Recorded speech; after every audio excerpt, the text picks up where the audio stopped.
Hi guys, you are watching Etcetera With Est. Remember to like, subscribe, share, all that good stuff. Please bear with me. I'm a little bit tipsy. I've been drinking. You know, this quarantine life means that people have been going to the liquor. And I'm one of them. Been drinking some brandy this evening.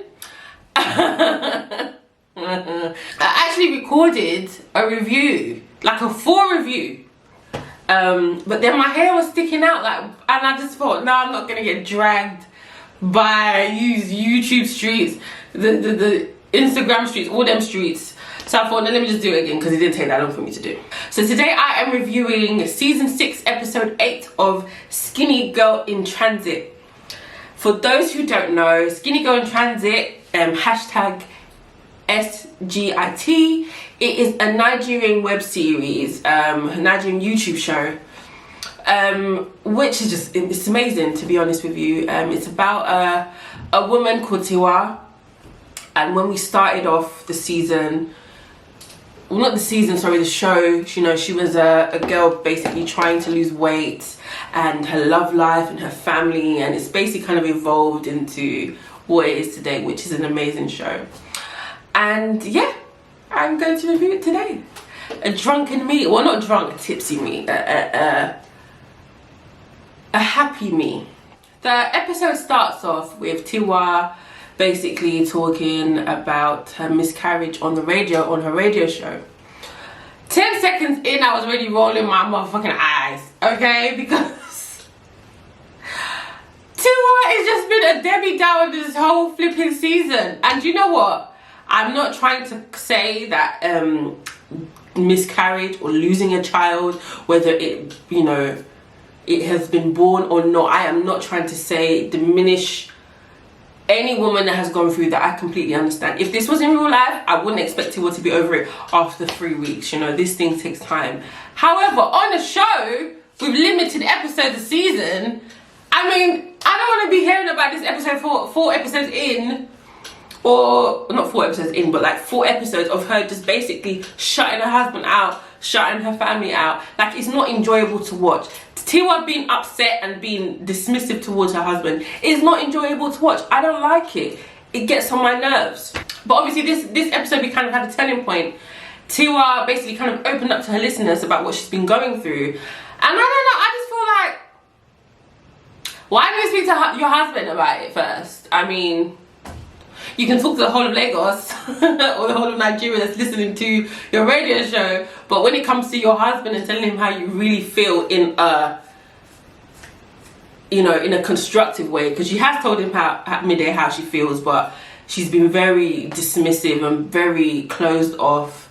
Tiwa, if Midday did this same thing and spoke about the miscarriage to his, I don't know, to his board or whatever it is, you would have a problem with it. Last episode, when his assistant or whatever she is to him knew that they were having marital problems and he told her about it and he confided her about it, you had something to say. You were a bit annoyed about that. Like, why does she know our personal business? But no, let me go on the radio and broadcast our business.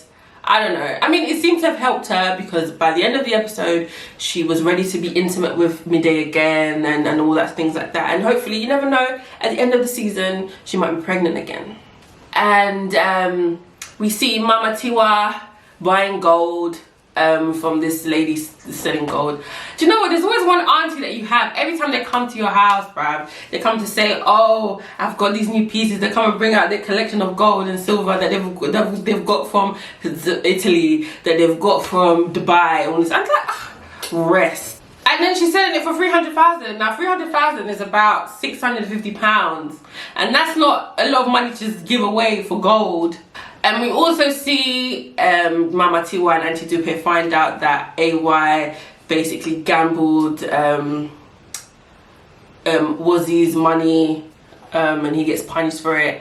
I don't know how I feel about the addition of AY, because he's just coming like a sport brat. Like, he's not really bringing anything. I guess he's kind of like a counter, you know, someone that Wazzy like to kind of work against. But yeah. And can I just say something? Every episode, yeah, not every episode, every season, they change the house. And it's like, did they not think that we're not gonna realize that you've changed the house? this continuity issue is really getting on my nerves, because like at least 4 times they've changed where they live. Actually, I think every season they've lived somewhere else. And they haven't addressed the issue at all. And you know, another thing I miss about this show is that obviously now that Tiwa's married, she doesn't live in the house anymore. So we're kind of missing the interaction between Tiwa's mum and her. And I think that's one of the things that makes the show, like Mama Tiwa is one of the things that makes the show, you know. And her interaction with her sister, obviously we still have that, her interaction with her children, we still have with Shalewa, but it's not the same. And I just feel like now that Tiwa is now in her husband's house, you know, the dynamic of the family have changed, and it's a bit, I don't know, I liked it when Tiwa was living with them. Moving on to Didi. Now Didi is dating a guy, I cannot remember his name, and I'm too tipsy to even like kind of, you know, find out what his name was. But he has got children. She found out last week that he's got children, and it kind of freaked her out, and he's confronted her this episode, and she's kind of saying, you know what, I don't think I can do this. I don't think I can be like a mother to the children. I think he's a single parent.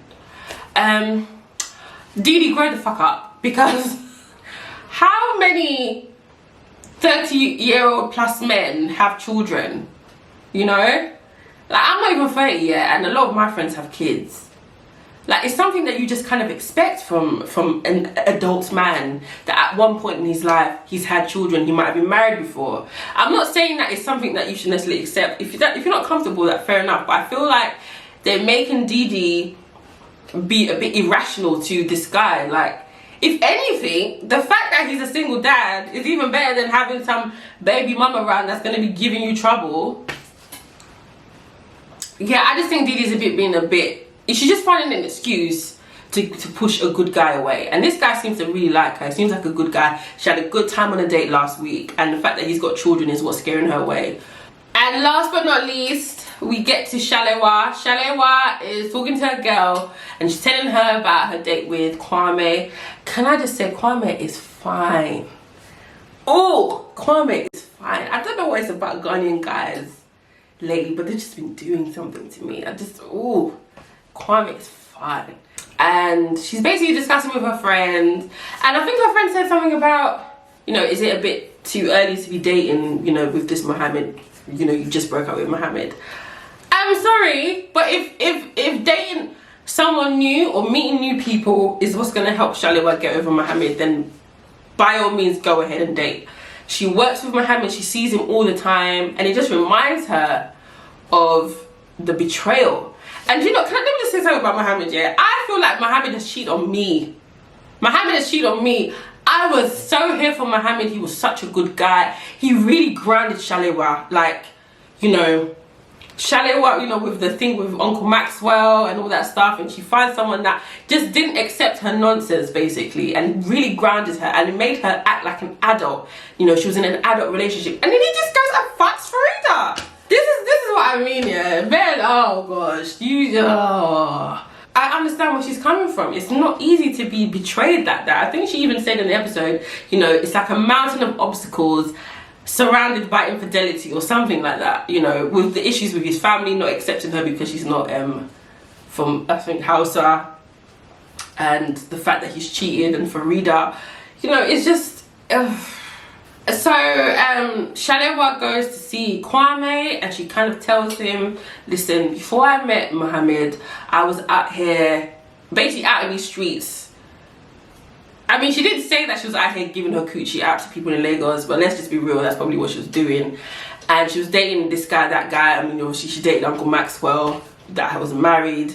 You know, she was dating the wrong guys, doing the wrong things. And when she met Mohammed, as I said, it really grounded her. She kind of changed the way she behaved, and, you know, being self-centered and being, you know, very materialistic and stuff. She really changed, and Mohammed let her down. So obviously she doesn't want to go back to her old ways, but then at the same time she doesn't want to be hurt again. And Kwame seems to be very understanding. He seems to be very, you know, open to kind of letting her heal, but also wants to be there for her and kind of be in her life. I mean, I mean, they kissed at the end of the episode, but if it was me, my legs would have been in the air.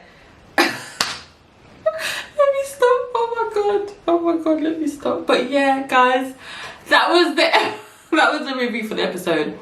I really love this show, and even though it's getting on my nerves with Tiwa being such a flipping Debbie Downer, you know, it is one of the best Nigerian web shows, even against film. Like, I really enjoy it. We watch it over here. A lot of my friends watch it in London, and we love it. So we want it to continue going, but we don't have time for Tiwa and being a Debbie Downer, because Midday is a good man. He's a really good man, and he's handsome as well. So we want her to keep her marriage together. We don't want her to shut Midday away. So yeah, guys, remember to like, subscribe, share, all that good stuff. This video, I'm going to put the episode link in the bottom for those who do not know what Skinny Girl in Transit is about, and also maybe I put episode 1 as well in the description if you want to watch from the very beginning. So guys, bye. Thank you for watching, and bye.